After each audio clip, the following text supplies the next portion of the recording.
Welcome to my podcast. Do me a favor and subscribe to the John Keim Report wherever you get your podcasts. And if you're watching us on YouTube, hit that like button, hit that subscribe button. Much appreciated. If you're not on YouTube and you want to see us on YouTube, go to Empire Media Network on YouTube. That's AMPIRE. I always say it's much appreciated because it is. Today, I'm joined by former Washington tight end Logan Paulsen, a favorite of mine and a favorite of yours. He's going to give us really good insight into what he has seen watching practice over the last couple of weeks. We talked not just about Jahan Dotson and Carson Wentz. There's some really good stuff there, but also the tight end group, why he likes this rookie class. Brian Robinson and some vets who have jumped out to him in a very positive way, and one corner who's had some few struggles this spring. So stay tuned for that. I'll get to that in a minute. You can follow Logan on Instagram at Logan_Paulsen82. He does a lot of breakdowns there. He's also has a podcast with Craig Hoffman called Take Command. Check him out there as well.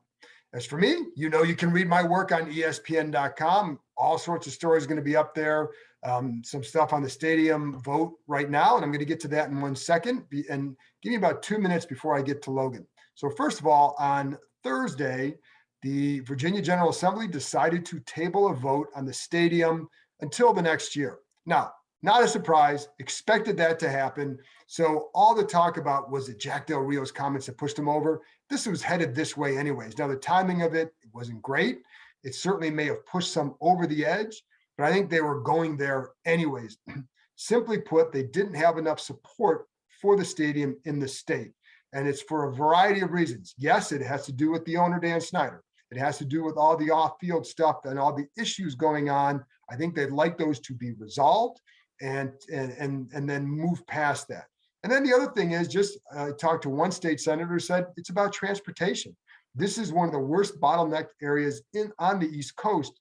They need to come up with a transportation plan to take care of it. They've been trying to get Metro down there for years. I don't know that this is going to expedite anything. So they've got to come up with a plan to alleviate transportation concerns. So it's a swirl of reasons as to why. And Chap Peterson, of course, who is a longtime Redskins fan, and I don't think he's much of a Commanders fan, but his thing has been he doesn't see the support for a pro sports franchise.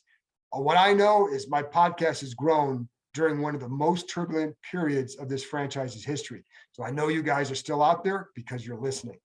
So there you go. One reminder on the stadium vote too, Jack Kent Cooke had a hell of a time getting that stadium built way back in the 90s. They were coming off a Super Bowl. He was a quote unquote beloved owner, but he did not get along with the DC Mayor Sharon Pratt Kelly, had trouble in Virginia when we tried to build in Alexandria. They said, no way.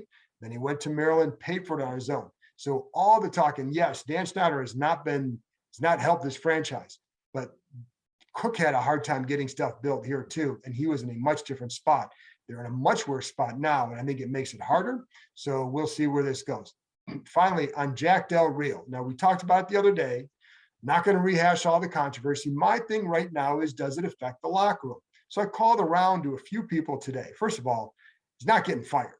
So unless something dramatically changes, okay, not getting fired. Secondly, as far as like how it plays in the locker room, you heard what John Allen said, and that's the sentiment I've gotten from a lot of people. They don't care what somebody thinks. They just want to know, can you make me better? Can you help me on the field? Are you working hard? As long as that's the case, it's not going to be an issue. The issue will come in if they start to struggle or he's inflexible with certain things. And that's one of the knocks that has been on Jack Del Rio over the years is, does the ego get in the way? And I think that's something more so than what he said or tweeted, et cetera. I talked to multiple people about this. Now, I'm sure there's going to be some guys who are going to be bothered by it, but I don't think it's going to be an issue. Okay. So, and I talked to Logan about this in a minute from a locker room perspective, not about whether he's right or wrong. That's for anybody else to decide, and it's his opinion, but just the impact in the locker room. So right now, I don't see that based on what I've heard from people close to players. And the players tell these guys a lot of things. So that's why I feel comfortable saying that. I don't know they see it. In fact, I had one guy tell me that's Chase Young's guy, loves Jack Del Rio. So there you go. Where it goes from here, who knows? but that's what I know right now. So that's enough for me. Let's get to my conversation with former Washington tight end, Logan Paulsen. Logan, I finally had a chance to get out and watch some practice so we can finally talk some ball from based on what I've seen as well. And one of the guys that I want to get to is Jahan Dotson, because it takes one time watching him to realize this kid could be really good. And we'll get to that in a minute, but I do want to start with the quote unquote fun topic, which is all the Jack Del Rio flap. But I don't want to go on down a political road. My only concern here is in the locker room, how do someone's beliefs or things they say and you can speak in general, because you're not going to know all that's going on there. Right. But in general, you may have a coach who thinks differently than you. You may have a coach who says certain things. How does that stuff play out in the locker room? Can it affect a locker room? Yeah. I was talking to my wife about this last night because, it's such a different time than it was. But I will say, like, in my experience, and I can only speak on my experience, which is 10 years with a whole bunch of different teams and a whole bunch of different time periods. Like, I got to kind of, I got to be in San Francisco right after Colin Kaepernick was there. I got to be in Atlanta, which is a very progressive, kind of forward-thinking organization with regards to like social justice and things like that.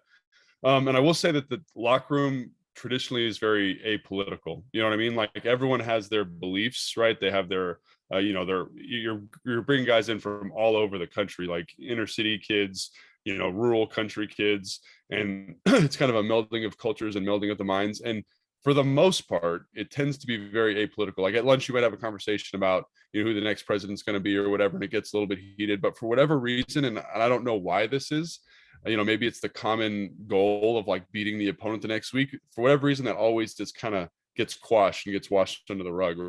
There's people on the team, there's people on the team now with the Commanders that have very kind of extreme beliefs, right and left leaning, and there's never any friction or any reported friction about those interactions. So usually those things are pretty calm. I think this is a little bit unique because it is a coordinator, right?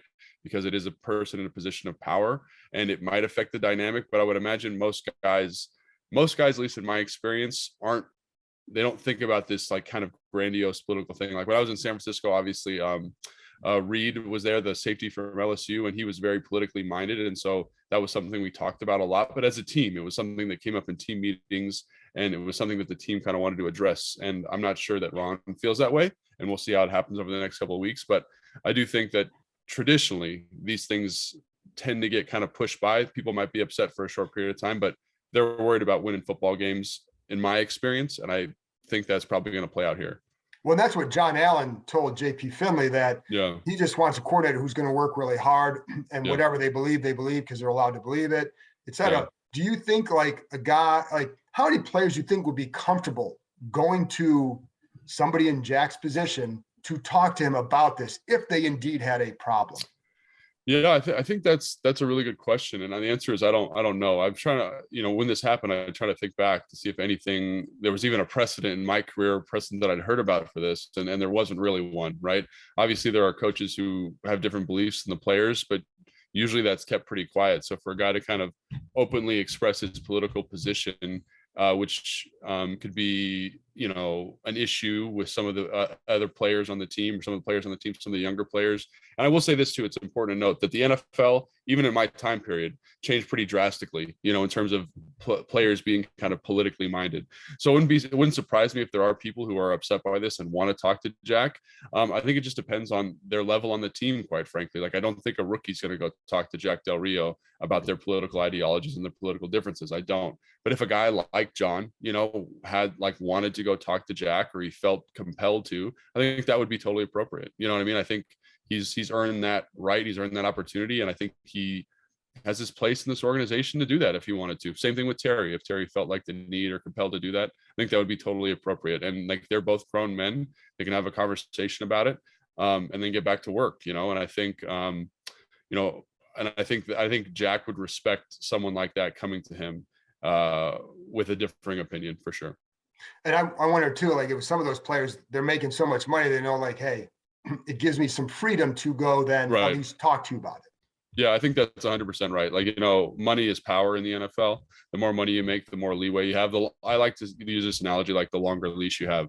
As a player, like, I think about guys like Trent Williams, and like he was off his leash down the block doing whatever he wanted. He could say or do whatever he wanted because he's one of the best players ever at his position, right? And then me, I'm like tied to the stake in the yard, right? The leash is right to my neck. So I could never in my time ever go talk to a coach about anything like this. I would maybe talk to my position coach, and kind of say like, this is how the guys are feeling. And, later in my career, when I was older, like I had a leadership role, and, coaches would come ask me and I would give my opinion then, but I never really would have felt comfortable going directly to a coach because my margin for error was so small. So I think, I think back to like guys like London Fletcher, guys like Zoe, guys like Hedrick, guys that were leaders in the locker room when I was young here. I would expect those guys. I would go to those guys and say like, hey man, I don't really feel comfortable with this. And then they would go and handle that. And that's what a well-led team does, is they kind of manage this and they make sure everyone's heard. And that's why having guys in those leadership positions are so important, quite frankly, in the locker room. So again, this is a little unusual to have a coordinator come out and kind of, express such a strong opinion. So it'll be interesting to see how the team handles it, but usually the team is built in a way that it can kind of handle this and it can get communicated well. It's an issue that they got to handle, and it's something that you don't want to be thinking about because all you want to think about is football as a player. Like I'm 100% like my football, when Jack said this, my football kind of PTSD came back, and I was like, man, like, why are we talking about this? We should be talking about football, but this is something that the locker room can handle and will handle. And I think the more interesting question is like what Ron does with the whole thing. But in terms of the locker room, I think it'll be okay. And what can he do with it? Like, what do you think? I think that's the $1 million question. That's why that guy gets paid a lot of money to be a leader in this type of situation. And I think it has to be addressed in the locker room. I think it would be appropriate for Ron to kind of bring it up and say, hey, like, this is what we did. This is what Jack said. This is what Jack said as an apology. If you have anything you'd like to say to Jack, like maybe set a time aside and go talk to Jack about it specifically, but from this time to this time, like, we're talking about football and we're here to win games and we're here to win a Super Bowl or we're here to win a playoff game, whatever his goal is for the 2022 season. And then just make sure the players have an opportunity to express themselves if they do have some kind of discontent, and make sure they can do it in a professional manner. Because, as much as people want to think of the NFL as the Wild West, it is a professional environment, and just making sure people have a platform to be heard. Because if something festers like that and there's like some malcontent, I think that just leads to bad things down the road, And my other big thing with it too, and again, everybody's got freedom of speech, whatever. Yeah. But it's creating another headline for this franchise that didn't need another headline. I think that's probably the most frustrating thing. Like, as much as like maybe I didn't have the best ending experience here in Washington, like this place will always have a special place in my heart as a player. My family lives here, right? We love it. Our kids are growing up here, all that kind of thing. And I can't tell you, over the years, like I've had hundreds of fans come up to me and said, oh, I've been a lifelong fan. We're just waiting for him to turn the corner. And through OTAs, like we'll talk about this in a second, like there has been a lot of things to be excited about. Yeah. The quarterbacks look good. Your first round draft picks look good. All of your draft picks have looked good. You're getting development, from second year guys. It's like, this is positive football conversation that all of a sudden is kind of sidetracked by things unrelated to football. And I think that's the thing that's really frustrating about it, is like this team, at least in my time covering and playing for the team, has always got something kind of swirling around. And this will probably just be a little speed bump, I think, in the grand scheme of, Washington football controversy, unfortunately. But it is something that has to be talked about, because it is an important issue. Right. And again, my point of view is always, what my job here is to talk about how it could impact this team. Right. Not about political persuasion, anything like that. People can choose what they want to do and all that, but it's only the impact there. And that's why I want to ask you about that. But let's get to the field, because I think that's what people still wanted to hear about. And, you bring up, let's start with the quarterback. Always a good place to start. One of the things that, first of all, we know that he has a big arm, right? Carson Wentz has a big arm. That's not a surprise to see that. One thing that Ron has talked about too is that he's like, Carson's very hard on himself, and he's like, he'll hear him talking, he'll turn around, it's like it's Carson mumbling to himself about something he should have done on a particular play. So like, those are little things that you start to see. But what are some things that you see that say, okay, this could work because Yeah, so. I think the first thing you got to talk about is the arm strength, and like just when you compare Wentz to Heineke on throw to throw basis, like you just see what it does for the offense. Like and Heineke's had a very solid OTA period, right? He has a mastery of the offense. He's making the correct reads, like all of those things. But I think every day there's a throw. Like 3 days ago, Diami's running a seam up the sideline, and Heineke throws it. It's the right read. Diami's got a step, and the ball kind of flutters and dives inside, right? And like the very next play, Jahan runs a post and Carson makes a throw that only like 5 dudes in the NFL can make. And you say, like, that's the difference in the offense, right? And then, so obviously there's the physical capability that Carson has, and everyone's talked about that. That's been well documented. That's why they brought him here. I think, Ron talked a lot about fit, and you understand why they like the fit here so much because of that physical skill set. But then 2 days ago, there's a dig on the left side of the offensive formation, and they're in quarters coverage, right? And so Carson looks to the dig and then shuffles his feet and then throws the post over the top. And just like the subtle eye manipulation of the defense there to manufacture that big play, I think speaks to the skill set of a gentleman who's been around the NFL for a long time. Now his career has been up and down, and that's been well documented as well. But he obviously has kind of that skill set, that vision, that kind of second level thinking for the position, which I think is extremely valuable. Now, like the negative speak about himself, I think is indicative of some like confidence issues, maybe that's the thing I'm most concerned about with him. Cause like when you watch practice, you're like, he's got everything you want. He's big, he's physical. He's kept the ball a couple times on some zone reads and RPO stuff. That's where the defender's got his hands up. He's had a run, and you see a big athletic dude. And even though he's not maybe the athlete he was when he was drafted, he's very, very skilled. So, just in terms of what it does for the offense, like this offense all of a sudden looks like, this is going to sound maybe harsh, but looks like an NFL offense, right? Every throw, the field is open to him. And I think that's something that gets me super excited. And again, there's the psychological element of playing the quarterback position, but I think he just brings so much to the table, and he makes this offense so much better. And he also one of the things he talked about too the other day, he said that there are times when he looks back in his career too, where he was running more early in his career. He kind of wants to get away from that. And, sure. And out here, you're not going to see him run a whole lot. You shouldn't see him run a whole lot, but you do see him using some of that mobility. I think there was a play yesterday where kind of gets out of something. He's able to kind of, different arm slot, makes a nice completion to the back. You see the ability to do some of that stuff, but how much does he need to do you think he needs to get away from some of the running, or has that not been, a big issue for him? And, so I think the big thing with him specifically is just knowing when the play's dead. Like as a runner, when you got the football in your hands, sometimes you got to know when the play's dead. Like that's something I had a really hard time with early in my career. Like I'd be running, I'd be breaking tackles, and there's a period where your ball security is becoming, because you've been jostled around so much, is becoming worse and worse as the down goes on, and the ball is becoming more and more exposed. And so I remember I had a conversation with my coach. He's like, sometimes like the ball is the most important thing. Sometimes you just got to get down.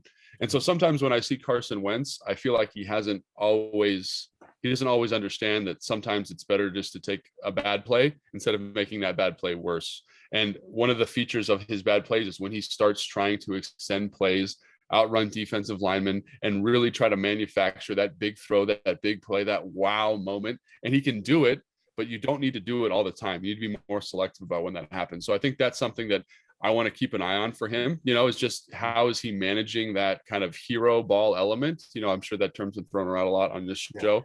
And that's something it's because it's important. It's a characteristic it's a negative characteristic of his game that he got away with early in his career, and it kind of bred confidence. Another analogy is like that running back who's always looking for the home run shot.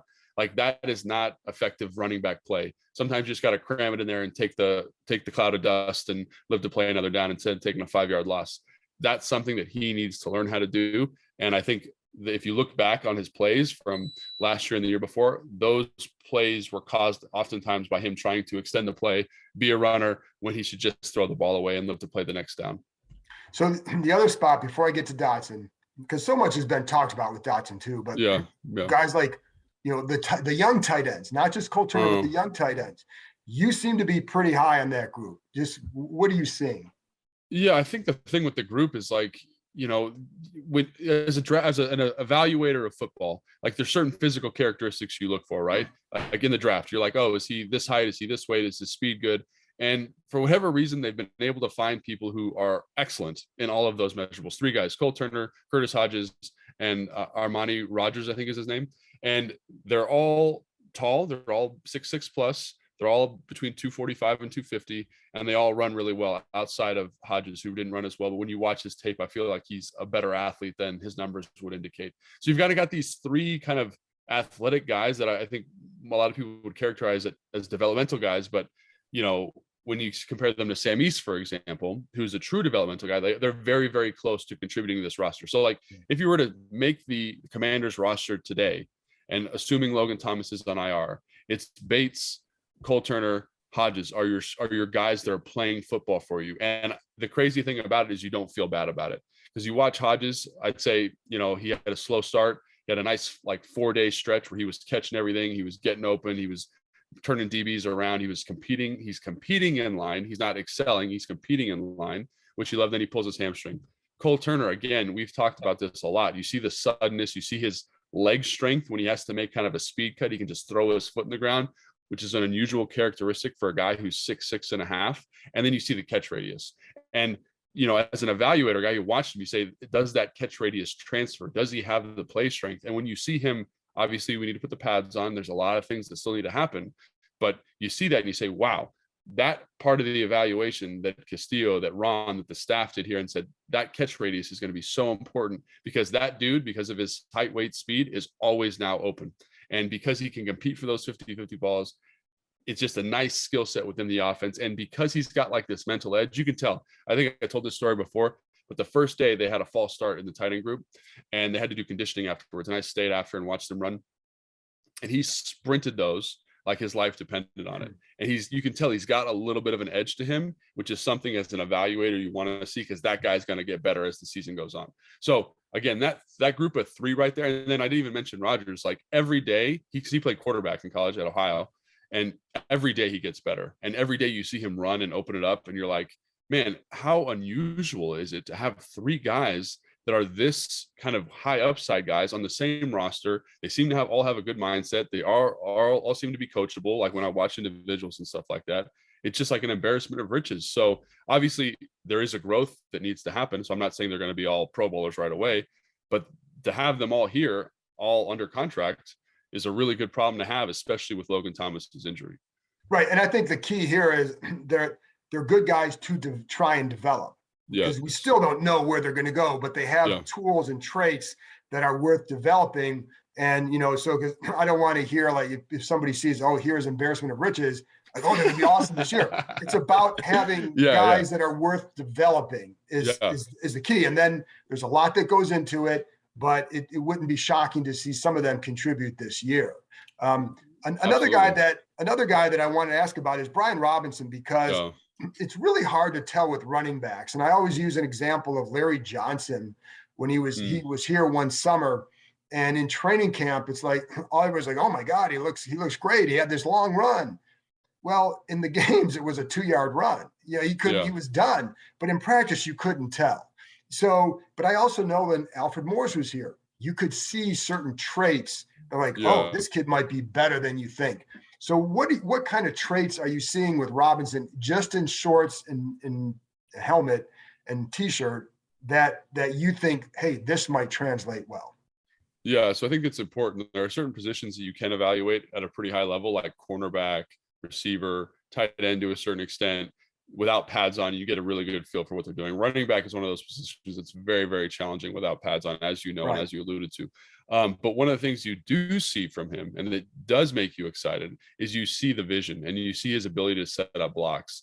And I think, again, and you see the contact balance. Like, so what I mean by that is, like, he'll go into a pile of people and he's kind of hopping around, trying to find the crease and wedge it in there, and people are banging into him, and he never loses his base. He never loses his balance. And again, that's one data point, but that's something that gets you excited. And then the thing that gets you really excited is the thing that you can test kind of regardless, is his vision, right? So he'll be, he's on his track and he's pressing. He looks like he's going to bury the run, in the guard's back, and the linebacker pops over to the double team. The double team lands, and then he cuts back and it's a 5-yard gain. and it could be more, he could break a tackle, whatever it is, but he's creating that space. He's creating those angles for the offensive line. And I think that's which he did in college too. Yes. And I think that's the big thing is he did it in college. And so one of the things everyone says the OTA period is nonsense. You get no information out of it. I get to see how the speed, how the size, how the vision, how the cuts, all that stuff lines up with NFL talent, and this is the first time to do it. And it's kind of like a glorified walkthrough, whatever it is, but at least you can see those traits, and that applies to the NFL, which is encouraging, right? It's the same thing with Cole Turner. It's the same thing with Jahan. It's the same thing with Phidarian. You're seeing traits, things that they did well, and how they apply with bigger, stronger, faster people who are much more higher football IQs at the NFL level. So all good things. And like when you talk to people around the building about them, they feel the same way. And again, running back is a pad position. You need to have pads on to finish that evaluation.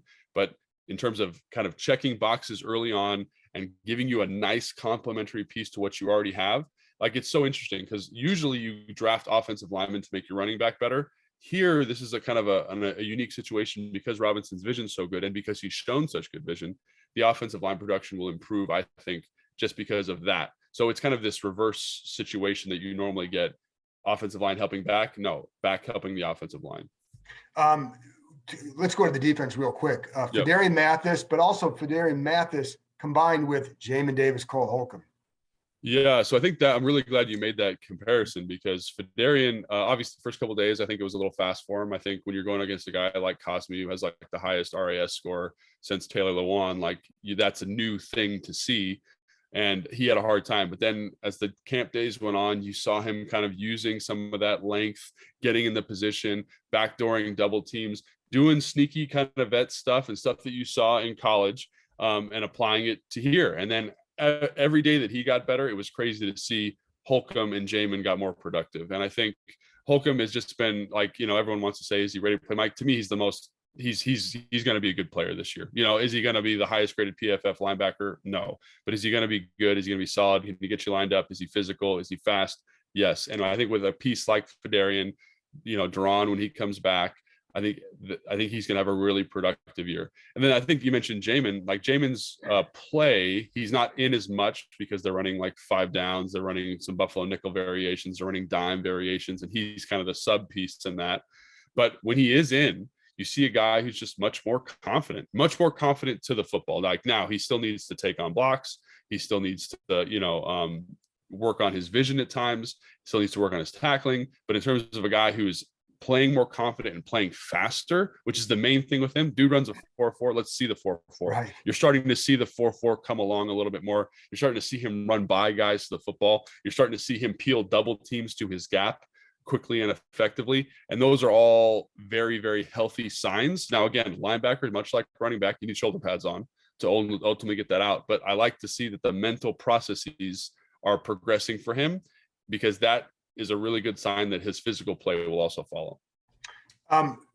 Let's secondary. Benjamin St. Juste to me jumped out. We've talked about him, but and we talked about him, and I could see what you're talking about. And I think they have been really pleased with his playing side. What's been your take on him? Why why is he playing like this? Right. Again, it's June, so I don't want people to go crazy, but again, traits that you're seeing. So what traits are you seeing from him that have let him have a good spring? Well, I think the thing is that you see a lot of what got you excited last year, and it's a guy who plays with very patient feet and has excellent arm length. And so he's a very tough matchup for receivers. That arm length is a huge deal too, by the way. And I know, I hear it from people here too. Yeah. And you can just see Jahan, for example, has looked absolutely phenomenal. He's turning DBs around. He's creating great separation. He's challenging guys. And then in the slot, which is where they thought he was going to be kind of excelling, he's matching up with Benjamin St. Juste, and Benjamin St. Juste he's so patient with his feet, and he's got such long arms. Jahan is getting open, but it's so late in the down because he's got to fight with these long arms and work that it's not a win. You know what I mean? Even though it's a late win, it's not a win because it's not the timing of the play. And I think that that's a big testament to Benjamin St-Juste. And the fact that he's playing this kind of Buffalo nickel hybrid and fitting runs and fitting screens, and you can see a physicality there. Now, again, I worry about the concussions and I worry about his health. And it's a different type of nickel role than obviously Landon Collins would have played, but he's able to fill a nickel role for them. Yeah, and I think like that's the thing. People think, oh, Buffalo nickel's this unique thing. It's just a difference in personnel, really. It's just finding a guy who you feel comfortable playing nickel versus base, like so, versus two tight ends or versus a tight end, a fullback, a guy that can keep you nickel personnel on the field, and that's Landon, right? So I'm not sure if Benjamin St-Juste is going to be that nickel, but it's the same position. The responsibilities are very similar. So he does have to fit runs. He does have to fit nickel runs, and he's done a great job with that. And you like his physicality. You like his matchups. He bumped outside because William Jackson III wasn't there yesterday. And again, you just love how calm he is with his feet. Sean Springs, I got to talk to him about Benjamin St-Juste earlier this week, and he said like he just seems to have a plan. He's not flummoxed. Like when you compare him to other corners on the roster, the other corners are anxious. You can see the tension in their body, and there's not that with him, which means he's confident. He knows what he's doing, and he's just playing at a high level. So, obviously, like you said, it's very early in the offseason, but cornerback is a position that lends itself to early evaluation because it's athletically based. And obviously there's a physical element too, like Troy Apke, Exhibit A, right? But I think it's important to kind of to give him his due, right? Because he's done a really nice job. And he's had some busts at the nickel, which is tough because like Scott Turner's done a great job of kind of formationally challenging rules within the defense. But again, just from like a down to down consistency, like I've probably been, him and Kendall Fuller have just been doing an outstanding job in terms of cornerbacks. I love Kendall Fuller, and I always have, because I always think he's a smart player. Yeah, I know he's not hasn't been a Pro Bowl corner. I just like him and his approach. But the other corner, William Jackson, struggled at times last year. What have you seen? I don't like talking badly about people, but he has had, I think he's struggled a little bit, like just to put it as succinctly as possible. Like he's struggled a little bit. And, just like yesterday, seeing Benjamin St-Juste kind of take over for William Jackson III, who was absent yesterday or wasn't practicing yesterday. And you just saw how not easy he made it look, but he was just much more in control. And I think obviously you see the physical skills that William Jackson III has. You see his length, you see his size, you see his speed at times, but also like he doesn't always put himself in the best position pre-snap to, so let's say they're playing quarters and it's a tight split, right? Like you want to kind of leverage outside the receiver, quite frankly, so that you can funnel it into the to the safeties and the linebacker and use your help. And then, but he's playing that guy head up for some reason. So Diami's able to outside release, sell the post, and break out against bad leverage. And that all stemmed from pre-snap stuff. And then he bumps out to full width. His leverage should change because he wants to force him to the sideline in quarters. Traditionally, I don't know exactly the technique they're coaching, but I'm just assuming, right? And then he doesn't do that. He lines up head up or lines up outside. And he just, again, like, I think that kind of correction would be very beneficial for just making him play with a little bit more consistency, because you see the tools are there, but you got to put yourself in a good position with pre-staff stuff. And I think that's something Sean Springs harped on when we went out and watched practice. And I agree with that. I agree with that 100%. So speaking of a guy with a plan, I'm getting him to Dotson, and I don't want to gush too much about a kid who hasn't played yet. Yeah. I just like what I've seen. And the thing is, the more you watch him on film, you see the subtle movements. It's not just the big catches and the wide catch radius, which is the buzzword for this year. So what are some of the subtle things that you've seen in his game that might be more than what a typical rookie would show? Yeah, so I think there's like this notion that people, they go on Instagram and they watch everyone working these like crazy cone drills and double sticks and like these really sudden movements, and they say that is what a receiver is. And that's a big part of playing receiver, no doubt. Like, Wes Welker, Danny Amendola, all those guys that made a living being excellent in that short area space. But there's also this thing like route stems, which take a little bit longer and are a little bit more subtle, and they show a comprehensive understanding of coverage. And it's something I've missed on my evaluation in the past, and I've kicking myself now. But one of the things when you watch Jahan in college is he did that. So like just an example against Maryland, like we were talking about this the other day, he's running a post in the red zone and and it's cover 3 and the corner has outside leverage. So he stems inside, the corner matches the inside stem, and then he bursts past the corner to the outside toward the sideline, gets in the corner's blind spot. The corner turns like he's running a go, and then he breaks across his face. There was no double stick. There was nothing sudden there. He just understood what the corner had to do and how to kind of attack the corner's responsibilities. And so you say, well, that's great in college because they run like 4 coverages a game. So, but can he do that in the NFL?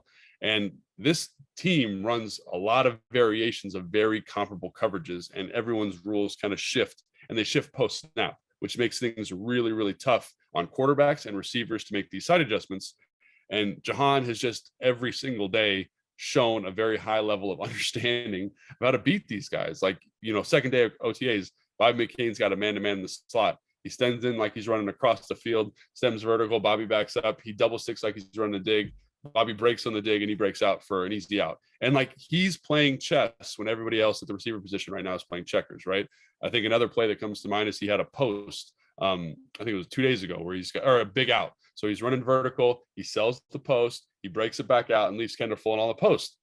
Next day he comes in, he runs the thing to the post, and you're like, okay, he's running the post again. And Kendall Fuller's not a dummy, so he sits down because he's playing the out. Jahan stutters his feet like he's running an out. Kendall stops and breaks on the out, and he breaks the dig, and it's a completion. And so that is stacking routes. That's dictating to your coverage. That's understanding the DB's rules. And again, that stuff's transferable to the season. Now, is he as fast with pads on? Is he as sudden with pads on? I don't know, but that route running stem and setting up that stuff based on coverage, that's some high level stuff now. You know what I mean? Like that's big boy NFL receiver stuff. And that's why when you talk to people around the league, they said he was the most NFL ready receiver of the group. And that's why I liked him more than like a guy like Olave, for example. Yeah, no, I have really enjoyed what I've seen of him so far, and then going back and watching him. And like even there, like I feel like he's got a plan, and I feel like he attacks their leverage and knows how. And he knew that Kendall was going to react certain way, which is why he did that. But we only have about 2 minutes left or so. So I do want to get like, who is a veteran maybe that has emerged in your eyes in a pleasant way that you say, okay, I've now got to pay more attention to him in August? Yeah. So I think this is going to maybe a cop out, but the guy that's been the best, I think has kind of positioned himself for a big year this year is Kam Curl. I knew you were going to say that. Yeah. He just looks ready, like his eyes on screens, his eyes on play pass. He's in coverages. Like, I think he's, like every safety here is compared to Sean Springs, or not Sean Springs. Sean Taylor. Yeah. Sean Taylor. And like, I was watching practice with Sean Springs, and he was like, man, that kind of he's reminding me of Sean a little bit. You know what I mean? Just because he's making plays, he's where he's supposed to be, he's playing with good energy. And again, in the same way Jahan is kind of, using route stems to set stuff up, like Cam's disguising coverages. He's reading formational tells. He's using pre-snap alignments. And again, it's early, and safety is a physical position, but that's something that I think he's shown that the first 2 years too. Yes, like that, right. Like this is an evolution of his game more than it is because we saw Troy Apke look good in camp a couple of years ago. It didn't translate, but we had not seen him look good before that either. This guy has looked good. And so to me, it's just a continued evolution of his game. So, I've always, I think the kid's a smart player. Yeah. And I think, then Kam Curl, obviously, and then I think everyone on the offensive line has done a really nice job. Like Wes Schweitzer at center has been outstanding. Cosme, I think, is poised to be something better, than people were expecting when they drafted him last year. And Leno's been very solid. The 2 guards have done a nice job. So that group, I think, needs a little bit of a shout out because they've kind of been unheralded. I think they all have their limitations, but I think they're gelling together nicely as a group. So that's a group that I think I was concerned about early, but I'm starting to get more confident in as the offseason goes. Logan, I have always appreciated your time. People listen, always learn. So by the way, I got about a minute left. Tell them where you can not only find you on Instagram, but your podcast. Yes. So my podcast is Take Command. You can find it wherever you find your podcasts. We talk about a lot of stuff I talk about with yous on there, and, just kind of deeper dives into some of the stuff we talk about on like the show with Julie, for example. And then obviously my Instagram is Logan_Paulsen82. And again, just football breakdowns and little tidbits that I find interesting from the film I'm watching and stuff like that. There you go. Good. It's good stuff. Always great stuff. So you and Craig Hoffman doing a good job on that podcast. So thank you very much. And I'll talk to you soon. Yeah. Thanks, John. Appreciate it, bud.